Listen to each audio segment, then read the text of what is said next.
Sikap Al-Ghazali di momen sebelum acara ngunduh mantu dimulai jadi sorotan.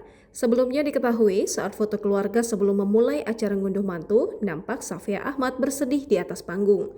Melihat adik perempuannya berwajah murung, Al-Ghazali langsung mengambil sikap menghibur Safia.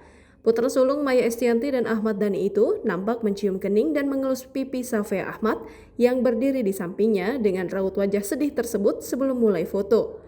Suami Alisa Dagwis itu juga sempat memastikan adiknya, Safia Ahmad, tak lagi bersedih sambil bersiap untuk foto keluarga.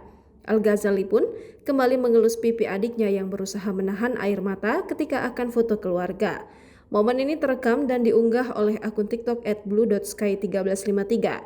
Sejumlah warganet pun menduga Safia Ahmad bersedih ketika akan foto bersama kakak-kakaknya karena teringat komentar hujatan netizen di Instagramnya.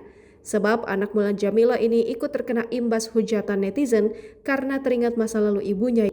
Karena hujatan netizen yang membanjiri kolom komentar Instagramnya, adik Al-Ghazali ini sempat mengunggah kutipan ayat Al-Quran tentang larangan menggunjing, berburuk sangka dan mencari-cari kesalahan orang lain.